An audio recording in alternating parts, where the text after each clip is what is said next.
What have you discovered, Christopher? Oh, great bug. Continent. Continent. Well, how big is it? Bug. That'll be the ooze, madam. Sorry about that. Once you're at work in the industry, you never lose that Sorry smell. very much, Mrs. Fatteringham, but I smell a little bit of ooze. Anyway.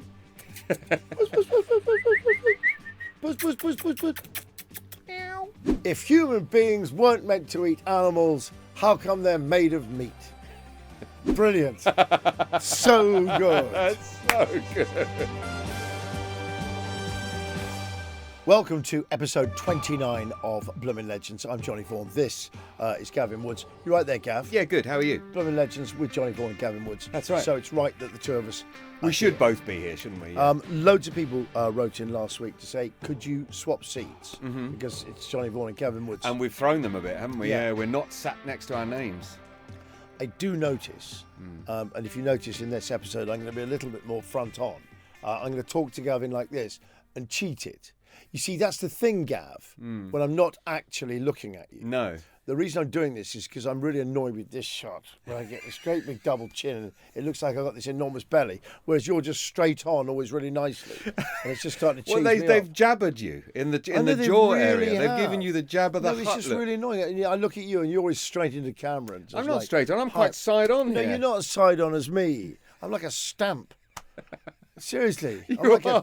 I am. I'm like one of those. I'm like one of those enamel you know, profiles. I'm like some sort of weird coin. They've turned you into Charles They've Lawton. turned me into like. They've turned me like.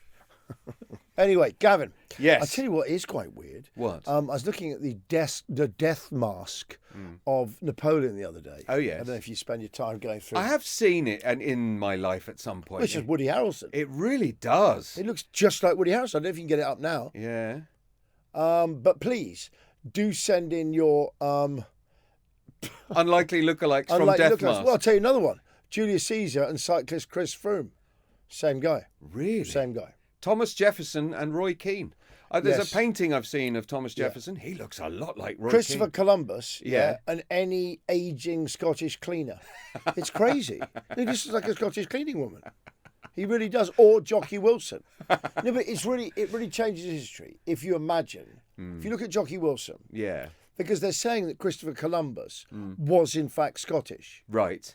I know the Scots like to claim everything. Sure. Like the Welsh. And they don't really need to. In They've got fact, he was, plenty in fact, of... he was Welsh. See? Yeah. The Scots and the Welsh are the worst at it. Right, yeah. They're always claiming people. Uh-huh. But they claim that because of St. Columbus, Yes. who's of course kept Christianity alive Right. in the in the in-between years. Yeah. In the phony years, Uh-huh. off the coast of Scotland. Right. And he, so that name is very synonymous with Scotland. The chances So of he could have been you a getting- Scotsman. Well, you don't meet many Italians. Firstly, called Christopher, That's true. and secondly, Columbus. Yeah, that's true. Yeah. And what yeah. their basis is it's not an Italian name. Yeah, but it really isn't. No. I mean, not even Right. slightly. Right. Not And even they don't really slightly, talk. yeah. But I love it if Chris, where Jock, hey, you don't believe it. I've already discovered a brand new- Rabbi Columbus. Yeah, Rabbi Columbus, Jock, Christopher, Jimmy, Columbus. Wee well, you Chrissy. don't believe it. We discovered a continent. Fucking great big thing. It's great bug. I've only been to the islands, but you see it at a distance. A huge... Bloody great big continent. That's big. Sorry, that's big. So what have you discovered? Massive. What have you discovered, Christopher? Oh, great bug. Continent. Continent. Well, how big is it? Bug. Anyway. How just do you so- know something's a continent until you've spanned it yourself? I guess you just keep going down the coast. You Yeah. think, Christ Oh, yeah, alive, this is either the biggest island in never ending. history. Yeah. God, this is going on. I keep looking for a likely place to It put goes some. on I'm and just on waiting for and it. on. I tell you how you know if it's an undiscovered a previously undiscovered continent. Go on. You just keep sailing down the coast. Yeah. And if about a month goes past and you still haven't seen a port. You know Yeah. nothing. Despite some ideal little inlets Yeah. and beaches. Yeah, there's no and settlements. nothing. It's like a bar, That's and a newly pub. discovered Right, that's a continent. newly- Yeah. What you got there is a newly discovered continent. Absolutely. Anyway, right. I hope you enjoyed that picture of Columbus, and I'm sure you'd agree he does look Scottish, as some people. I'm going to look him up. Yeah. yeah, I've got to mind see you, a it. lot of people say Elvis is Scottish, Really? and his real name was. Guess what they say it was? What? Elvis Paisley. But I then, thought he was from. You've got a theory about where he's well, from. a lot of other people will say he's Welsh, and the Presley is from Preseli. Right. The Preseli Hills. And I think that's much more in keeping. The Welsh have got great voices. Yeah. Look at Tom Jones. Sure. You know, Vegas. Yeah. Vegas is pretty Welsh, isn't it? It's a very good point. And so Elvis Presley. So, Gav, enough preamble. We come to episode 29. Can I say, a lot of people do say they quite enjoy the preamble. Sure, there's nothing wrong some with of the the preamble. thoughts we have in there. Think of it as an amuse ear. Yes. But if your bouche is being amusing, it is also an amuse-bouche. That's true, yeah. That's true. Would it be amuse oreille, wouldn't it? That's an ear, isn't it? I think bouche. Anyway, Bloomin Legend number 29 this week is a man called Timothy Dexter. Okay. Now, you won't remember him that well. I didn't either. We covered this guy about 8 years ago on the live show. Good Lord. And he is, well, he's described as the accidental millionaire of Massachusetts. Right. A quick bio, he's a wildly eccentric American businessman who somehow made a fortune through seemingly ridiculous decisions that somehow always worked out really well for him. Really annoying, yeah. He sold warming pans in the Caribbean. He shipped coal to Newcastle. No. They sounded like stupid ideas. No, that does sound like a stupid idea. Except it's such a stupid idea. There's actually, that's the expression. It's like shipping coals to Exactly. Newcastle, so, He even sent cats overseas to fight rat infestations, and every one of these so-called mistakes turned out to be hugely profitable for some reason or other.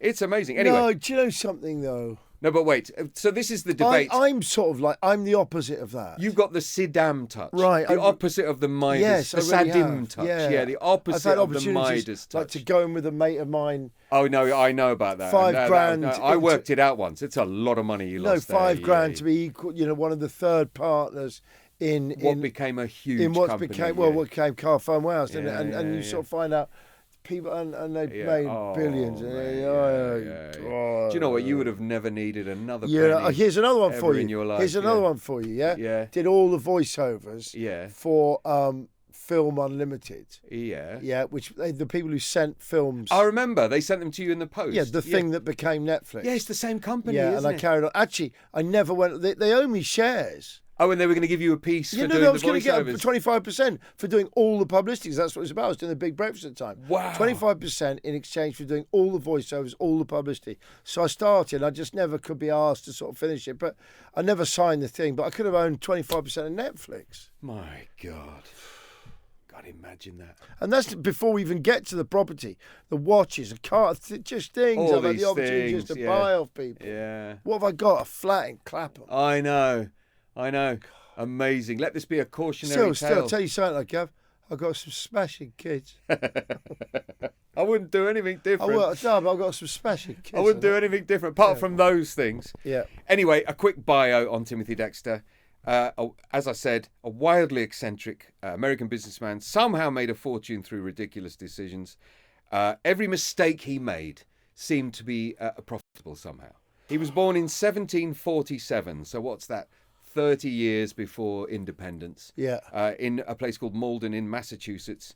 He was from a poor Irish family. Can I say, when you say about 30 years before, for the purpose of the show it is, and I like that, so what's that? Yeah, around 30 about odd years. 30 years. 1776. Yeah. 70, round about. Round about then. Bloomin Legends. We're not, we don't get hung we're up. not sticklers. No, we don't get hung up on fact. No, absolutely not. You start telling people stuff you've heard on this, and they will very quickly find you just talking rubbish. Oh, yeah, you delve in. I'm kidding. It all falls apart.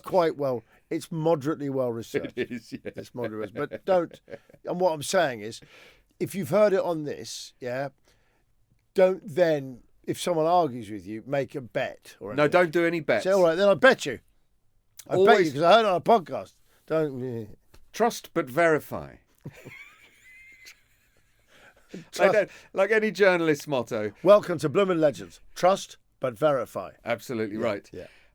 Born in Massachusetts, a poor family, an Irish family, no education. I think at that time, Gav, you can just say an Irish family. A family, yeah. You can leave the poor out of it. That's right. From a wealthy Irish family, settled in America. Yeah, no, it is, yeah. So he drops out of school at the age of 8 to begin working as a farmhand until he was 16 when he became a tanner's apprentice. Right. Now, I looked up how you tan leather You use dog in shit. the 18th century. All kinds of things. Around the world, they all use all kinds of things. Dog shit. Some dung involved. No, it's dog shit. That's Dog what shit. was the Yeah, Isle of yeah. Dogs. In London. But Yes. in Asia, they used other things. And all around the world, tannery was a skill. Dog shit. And I looked it up in America, because where he was What doing do they use it. there? And you know how when you're an apprentice, you get all the bad jobs? Yes. There are no good Yes. jobs. There are Yes. no good jobs in Isn't tannery. there? No. So this is the process. First, you deflesh the inner side of the leather. That you use lime and scraping process to get rid of that. And you use it. You grab a child by the back of the head, and it's their teeth. You rub him against Yes, the it lining. must be. Absolutely. Yeah, with his nails like that. That's right. And same with the dehairing of the outside of the leather. You again use a. Then you go into a process called baiting, which is to soak the hide in a mixture of brains and dung to soften it. Then you soak it in a thing called ooze. Well, that's the thing that in London you use dog shit. It's very high pitched, 100%, yeah, and yeah. it really It softens must the have leather. stank. Which is why leather smells. Yeah. Everyone still thinks, why does leather smell like that? It's shit. All that lovely smell of leather. That lovely smell of shit. It's shit. Yeah. Then you soak it up for up to months in a thing called ooze. What's ooze? Which is a solution of tree bark in water. Okay. Then you do the stretching and drying. Then you do a thing called currying, which is to treat it with oils to make it more supple. God. Then you colour it, and I just no wonder he wanted to move on. He did and yet leather, I mean, it's quite cheap. Well, There's a lot going on there. I mean, I don't know what the profits are like for it, but they must have had. I mean, they slaughtered 19 million buffalo or something. And wild. It was a big business. Yeah, buckskin and all that. Yeah, They a made big trousers out of them and all kinds. Yeah, Well, they were using them. But rocks a bit later. Sure. Yeah, absolutely. And the biker thing hadn't happened Yeah, yet. biker thing hadn't happened. That hadn't happened. Yeah. Sofas. Yeah.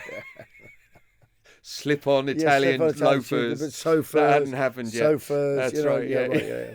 Anyway, he wasn't particularly bright as a child by all accounts, but he had insane luck.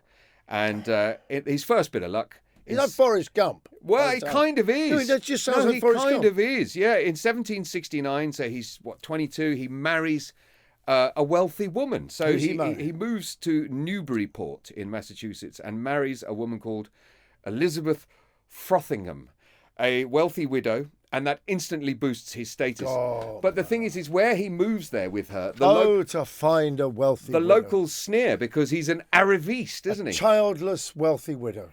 Just a golden ticket. Oh, a childless Golden ticket. wealthy young widow whose husband owned a brewery. No, wait. No, it's even better than that.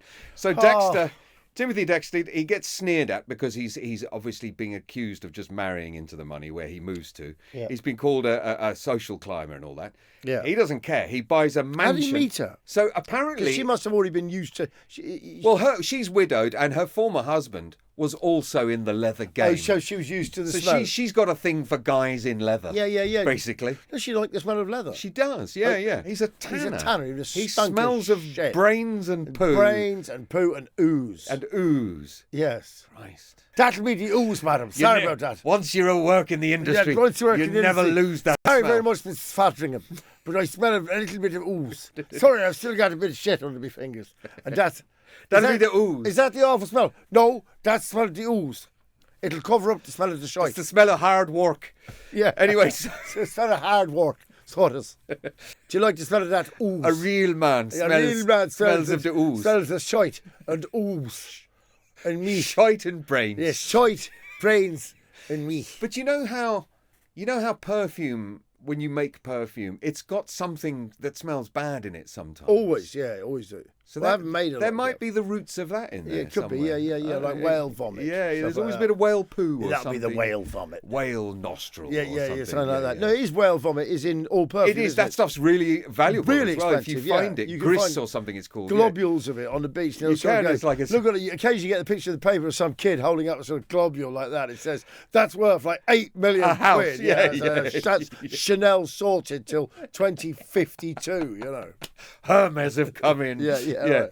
Anyway, so he ignores all the criticism once he's married Elizabeth, and he buys a mansion and sets up a shop in the basement selling moose hide trousers. Does he? Yeah. Moose hide. Moose hide trousers, I gloves. like your trousers. What are they made of? Gloves, Moose. They're made of moose.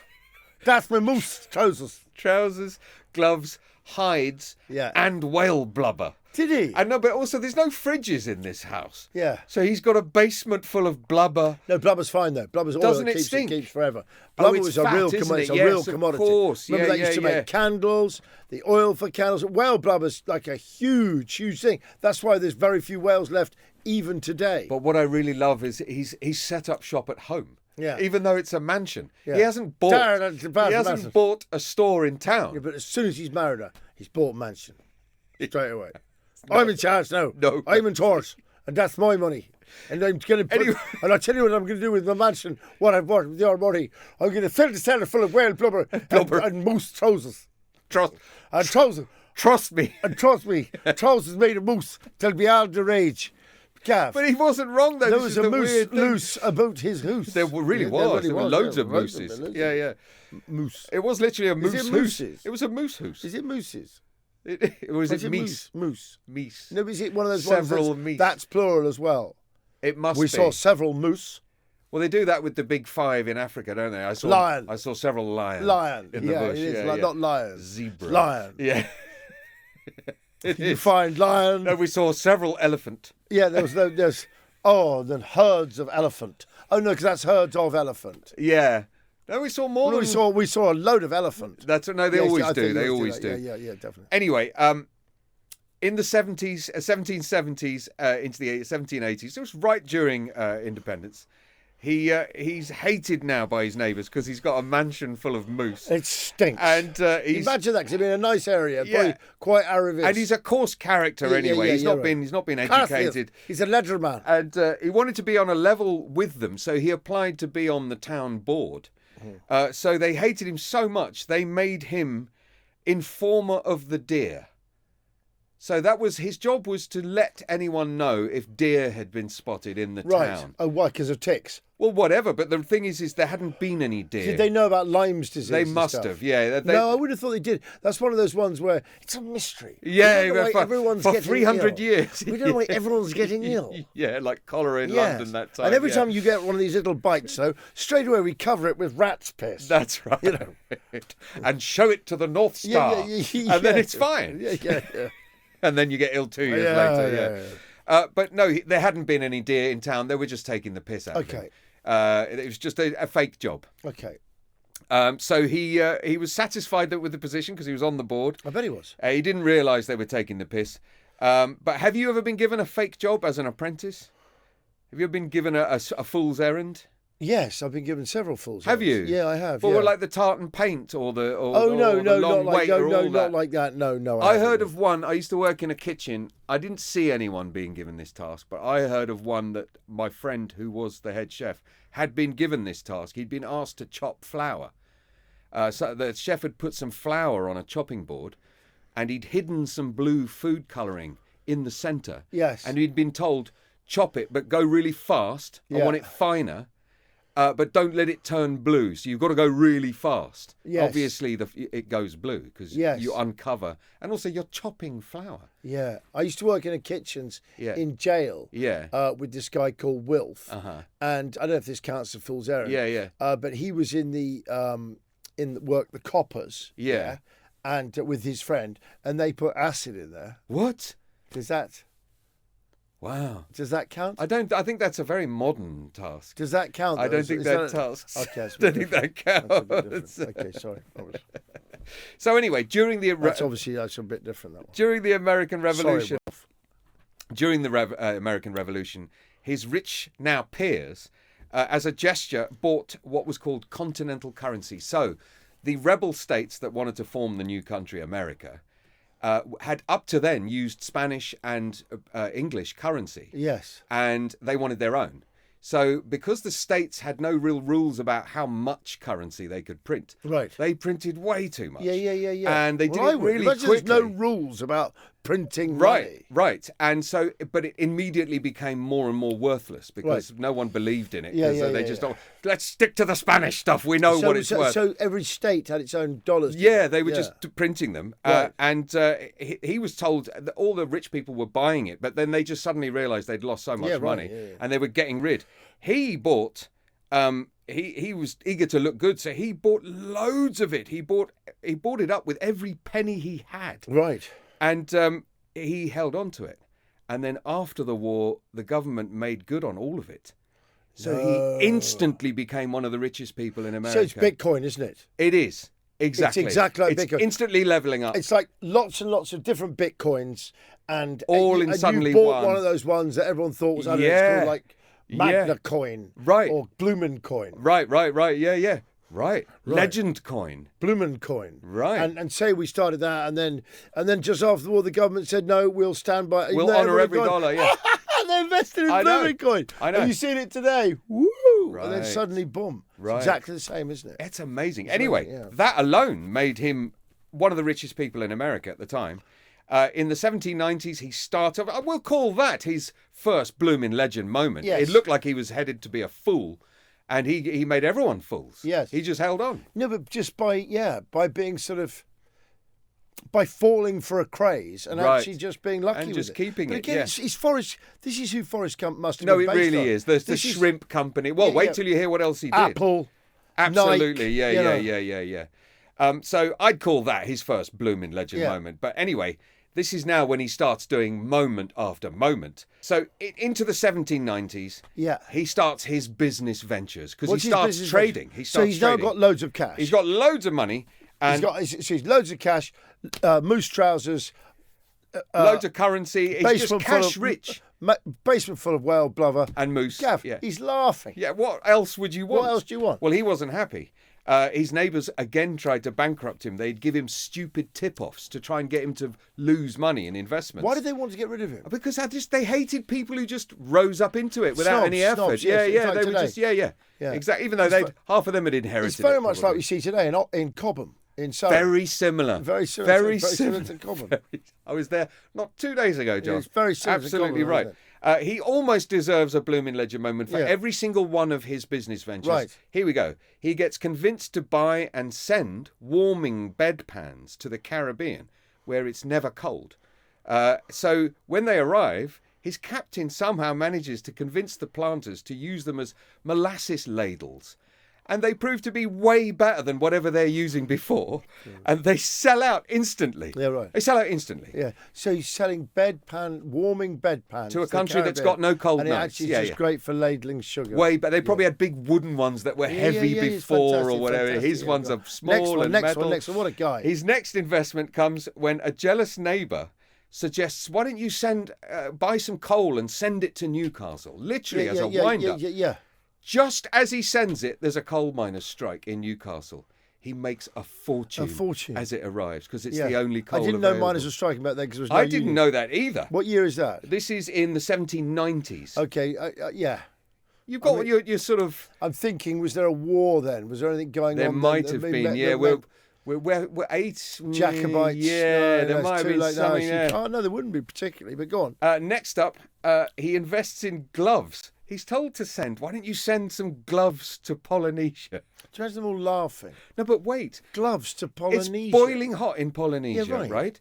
When the gloves. Also, why do they need gloves? No, but when the gloves arrive, there are some other traders there who are on their way to China, where it gets cold. Yeah, right. And they've just become empty because they've unloaded. It's a dream scenario. You don't believe the luck we got. No, those gloves you sent to somewhere very hot. Turns out someone from very cold was about to head somewhere cold and had an empty ship filled up with gloves. Timing, isn't it? Sold the lot. Gav, so much of life is about timing. Always. But this guy, if you read the wonderful book The Tao of Pooh. Yes. Have you read that? No. Well, The Tao of Pooh is about how Winnie the Pooh is actually not quite what you think he is. Winnie the Pooh is a model of Taoism, which was the very first religion of China, before Confucianism, before Buddhism. Right, this is the Book of Changes, is it? No. Oh. It's called The Tao of Pooh. Okay, go on, yeah. It points out that all of Winnie the Pooh is actually parables and stories taken from Taoism. Okay. And so the word poo means uncarved block. Right. It means Pooh is just optimistic, kind, never has any bad intentions. Yes. Bumbles along in a straight line. Yes. While Piglet frets. And goes Owl, left and right. Owl thinks they're he's got all the other answers, characteristics. but it's Yeah, really yeah. so. These are all characters of the other people in the parables of Tao. Yes. And which was a real basic peasant religion Right. before Confucianism, before Buddhism, and the three big ones before. Obviously, Mao came in years and years later before communism. Yeah. But that became the Mao of Pooh. But this guy's very much like that. He just sort of bumbles along, trusts the system, Good-natured, while everyone else well-meaning. while Piglet, is Gets worried. in problems and Eeyore is an ultimate pessimist. Owl thinks he's got all the answers. Right. Tigger doesn't really care. He's just energy. It's crazy. Yeah. Pooh yeah. just rolls along, and everything always works out for him. And I think Wow. this guy's got He's a a sort bit of touch like of this. that. Yeah, so he must incidentally, be, a good book to read. Incidentally, it's quite a mid-80s craze book. It was sort of like post-hippie, post-70s, but it's a really Interesting. It's a cracking read. And if you sort of grew up with Winnie the Pooh and like it, You'll know it. You'll understand and it. always Yeah, sort yeah. of felt something kind of spiritual about it. It's quite reaffirming. It's quite Definitely, lovely. yeah, The yeah. Tower of Pooh. That's TAO, I think. Yeah. Then another blooming legendary Right, investment. right. He sends cats, actual cats, Right. to the Caribbean. What, a boatload of cats? Yes, and they end up being really useful in the plantations dealing with the rat Okay, population. but Gav, where'd you get lots of cats, son? He's a cat farm and he's bred a boatload of cats. He's in the leather game. He's in the leather. They okay. come to the yard. Okay. They're always begging for scraps of meat. It's cat shit. He's caught the It's cat cats. shit. Yeah, It's cat absolutely. shit. It's cat Yeah, shit. it's Yeah, cat he's shit. cat shit. Yeah, he's It's cat used shit. cat shit for Yes, the for the leather game. tannery. Yeah. Yeah. He knows every cat Hang in on, the wait a second, area. I Yeah. got loads of cats and I've got too many cats. Very weird. Sitting away. Really weird if the local town just no one had a cat suddenly. Yes, yeah. Everyone lost every single cat. Anyway. Puss. I've got them all, and I've sent them to the Caribbean. And you'll see, You feckers, and you feckers, and they've taken all your cats. I've got $28 a cat. And I'm going to tell you this, I'll make you a rich man out of your cats, you feckers. Do you think when they got there, he was selling them by the dozen? I'll Yes. do you 2 dozen cats. I'll tell you 2 dozen, Two dozen cats. cats. I'll tell you what I'll do for you. I'll do you 2 dozen. I'll do you a bag of cats. A bag of cats. Like a bag of cans. Oh, fantastic. What's next?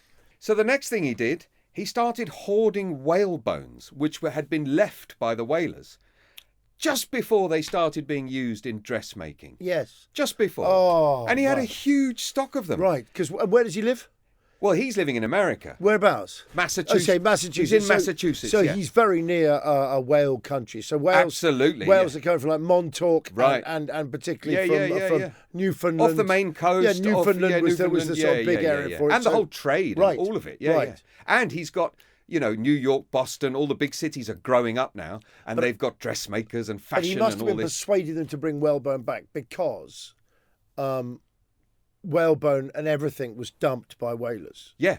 He must have thought, why is it? It's No, good. because they used to, by that time, there's no whale left Right. in the Atlantic. They killed them off. Right. So they were right, going yeah, off, yeah, whalers yeah, were yeah. going off for up to 3 years Wow. into the Pacific. Just to So find a right way. the way round into the Right. Pacific to get whales. Wow. And but when they got them, yeah. they completely processed them on board. Right, To yes, get they all did, the yeah, whale yeah. oil, get that in barrels, Yeah, everything. yeah. They weren't shipping Whole whales whole into port whale and then home. processing No, them. No. that's odd that he was getting those bones. But he must have told them, bring us the bones back. Maybe. I'll Yeah. pay you for Yeah, them. right, yeah. right, He's right. like a scrap. Unless these were whale bones left over, still from the days of the Atlantic plenty. Right. And they just had yards full of whale bones. not Right, doing they anything, might which well have done. Sounds quite likely, yeah. Yeah. So yes. So he owns all the whale bones before corsets and dresses use whalebone. Yes. I mean, you literally corner a market. Yeah, that's which is the fantastic. name of the game in those Because days. before that, they probably used wire. Yeah, exactly. Which then Metal. you need wire with a spring Yeah, memory I and don't all know that. why. I don't know why Yeah. whalebone's better springy. I guess. I guess it is. It's just the right size. Yeah, it I looks don't so- know. I I don't don't know. know. Some Who people can know, Gav, why they switched from wire to whalebone? So, but this is the decision we have to figure out before the end of this podcast. What? Is he a fool or does he know stuff? No, he's like Forrest Gump. So some say he's a fool, that he just got lucky. Others say he was good at striking deals. Now we hit the 1790s, Johnny. He builds this crazy mansion in Newburyport to celebrate his extreme wealth. It's got wooden statues of great men and thinkers. It's got a George Washington, a William Pitt, a Napoleon, and 2 of himself. Brilliant.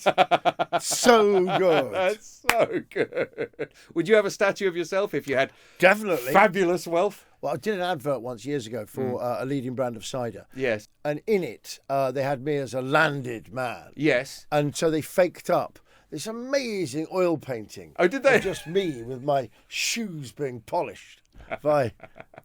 A servant Yes, of some kind. I did have it up for a while. Okay, But yeah, I yeah. sort of thought, well, I can't do this. No, It's it's too ridiculous. much. There was It's just too two much, yeah. urchins polishing my shoes. I sat down. It was just, it was good fun. Was it a real painting? Yes, Someone a really painted good it? painting. Because with It was props, a really good one.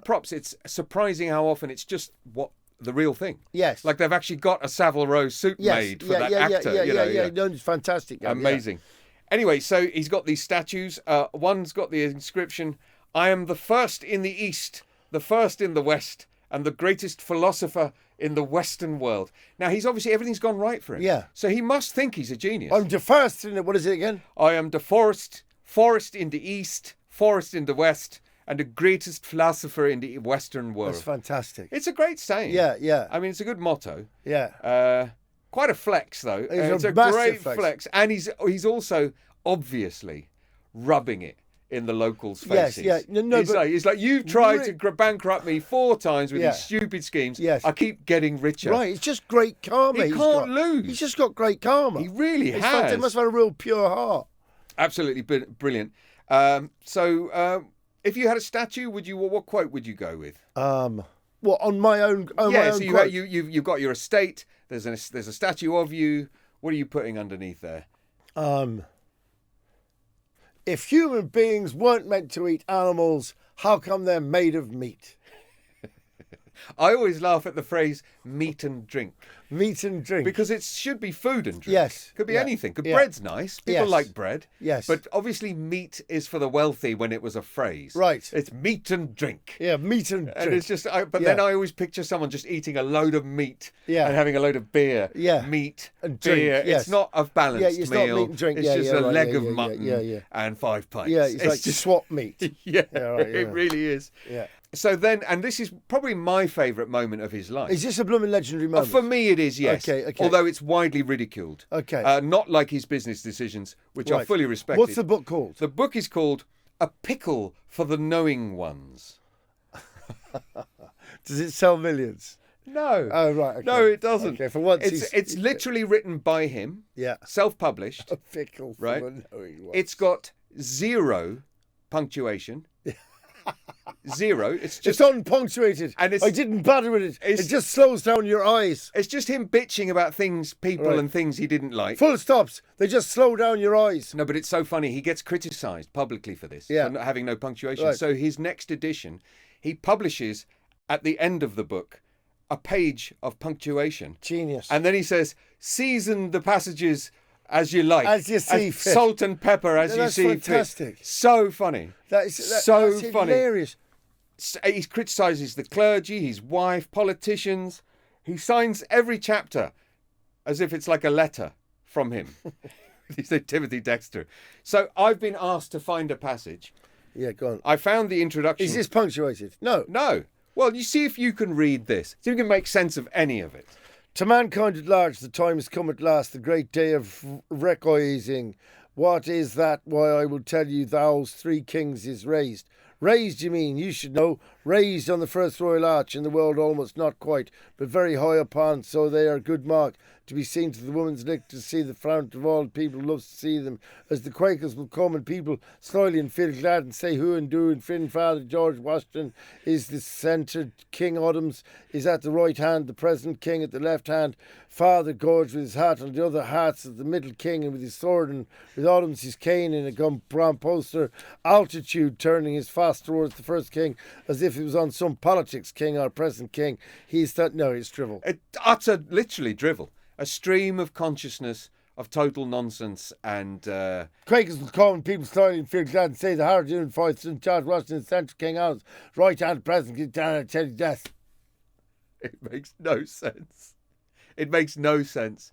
It's quite Masonic, though, isn't it? It is quite Masonic. Raised, you mean? You know, raised on the first Royal Arch in the world, almost not quite, but very high up. Is that Masonic, the Royal Arch? Yeah, it is. That is. Is it? I think that's the. Yeah, I think pretty much. Wow. And also raised is. Yeah. So maybe he's getting at them, other Americans, for doubting him when he's Right. when he's not. Right. One of the Brotherhood. I don't know. No one knows. No one knows. It Could be a coded attack. It makes no sense It makes whatsoever. no sense whatever. He republished his book 8 times. But did a printer not help him to say, "I'll punctuate it for you"? No, because he was so confident with that it wasn't important. Like, stop making a fuss. Here's your punctuation. You put it where you like. Yeah. I'm real. Yeah. Imagine him sitting there at night writing in his moose leather trousers in a house full of whale blubber. Worth billions. Tell me about it. I must be right. I must be right. Otherwise, I wouldn't be right. so rich. Fuck. And he's now towards the end of his life. We're getting to 1802 now, where he stages his own funeral. Does he? Which is also a bit odd. That's This really is odd. a bit. This is a bit like a megalomaniac. Yes, isn't he it? is a megalomaniac. He's turned. His success has corrupted him, because he's hasn't starting to believe it's like providence, isn't it? Right. You know, like I am the way. Yeah, I am the way. I'm the guy. Yeah. So he's got all his money. He's put this book out that's irritated everyone, which I think probably pleases him. And this is his final Bloomin Legend moment. What does he John. do? He fakes his own death and then attends his own funeral from a distance. Bloomin Legend. That's pretty cool. Yeah. But it's quite megalomaniac. No, it is a bit so weird. He's yeah, trying to yeah, bend yeah. time now, Real isn't he? eavesdropping, Yeah. though, It is, yeah. He fakes his own death. 3,000 people show up. It's really paranoid. To his mock funeral. He watches from a distance and then he notices his wife is not really crying that much. Yeah. Which you could probably understand because he's quite a, what's the word? Headstrong character, isn't he? Yeah. Furiously, he storms into the room during his funeral and beats his wife with a cane for not mourning him properly. I'm not going to say Bloomin Legend, but to appear at your own funeral it's kind of is legendary. It's pretty legendary. Don't beat someone with a cane. Someone at your own funeral is, well, I suppose back in the day it's pretty legendary. I mean, it would be a pretty cinematic moment, would wouldn't be, it? yeah, My God. My God. Certainly Forrest Gump never did that. It was the opposite. No, exactly. And then in 1806, he actually does die. Right. 4 years after faking his death, age 59, he passes away. By then, he's now remembered as Lord Timothy Dexter, the bizarre millionaire, who got everything right by getting everything wrong. Right. He didn't put a step wrong. He got everything right by getting everything wrong. And as you say, it all looked like bad decisions, but the timing of them all just swung it completely the other way. It's fantastic. Let's salute him. Timothy Dexter, we salute you. Marvellous, Gav. Amazing. Yes, a self-made man. Someone needs to make this movie. A self-made man who worshipped his own creator.